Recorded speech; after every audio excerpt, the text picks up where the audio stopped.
Municipal ఎన్నికలు 51 రోజుల నుంచి వాయిదా పడుతూ వస్తున్నాయి. క్యాంపులో ఉన్నారు. ఇప్పుడు ప్రస్తుతం మనకు బాల్కసుమన్ అందుబాటులో ఉన్నారు. ప్రభుత్వం ఎట్లా చూడొచ్చు, పలుమార్లు వాయిదా పడ్డది, పలు కేసులు ఉద్రిక్త పరిస్థితికి దారితీసినటువంటి పరిస్థితి గమనించాం.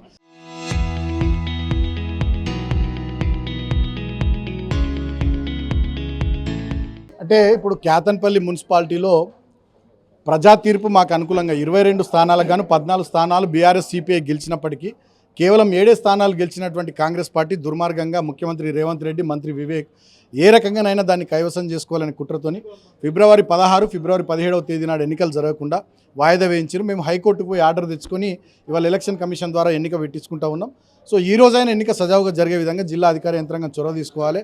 లేకపోయినట్టయితే పట్టపగలే ప్రజాస్వామ్యాన్ని హత్య చేసినటువంటి వ్యక్తులుగా, చరిత్రహీనులుగా ఈ ముఖ్యమంత్రి, మంత్రి చరిత్రలో మిగిలిపోతారు. ఎందుకు ఒక చెన్నూరు నియోజకవర్గాన్ని కాన్సన్ట్రేట్ చేశారా, టార్గెట్ చేశారా, ఎట్లా చూడొచ్చు?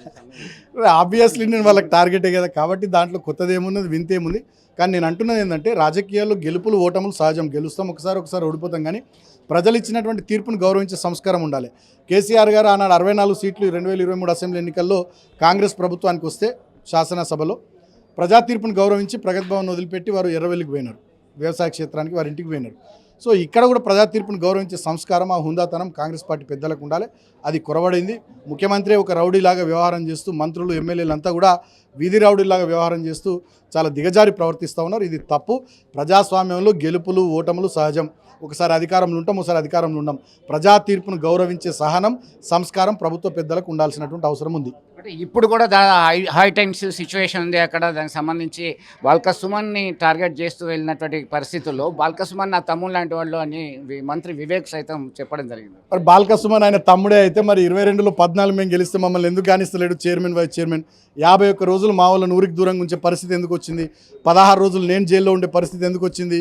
25 మంది మా వాళ్ళ మీద కేసులు అయ్యే పరిస్థితి ఎందుకు వచ్చింది? బాల్కసుమన్ ఈయన తమ్ముడైతే కేవలం మంత్రి అనే అహంకారంతో 1000 కోట్లు ఉన్నాయి, V6 ఛానల్ ఉంది, వెలుగు పేపర్ ఉంది అనేటటువంటి ఆ అధికార దర్పంతో వాళ్ళ మంత్రి ఈ రకంగా వ్యవహరిస్తున్నాడు. సో ఇది కరెక్ట్ పద్ధతి కాదు. నేనేమంటున్నానంటే ప్రజాస్వామ్యంలో ప్రజలు ఇచ్చే తీర్పుకు అందరం కట్టుబడి ఉండాలి. చెన్నూరులో 18 స్థానాలకు కానీ వాళ్ళు 11 గెలిచిన మేము అక్కడ వదిలేసుకున్నాం, ఏం డిస్టర్బ్ చేయలే. కేతన్పల్లి కూడా 22లో 14 మేము గెలిచినాం, కేవలం 7 వాళ్ళు గెలిచింది. కాబట్టి వదిలేసి హుందాగా ఉంటే వాళ్ళకే మంచిగా ఉండేది. కానీ వాళ్ళు ఆ రకంగా లేరు. ఇవాళ ఎన్నిక సజావు జరిగేటట్టుగా చూడాలని నేను యంత్రాంగాన్ని కోరుతా ఉన్నా.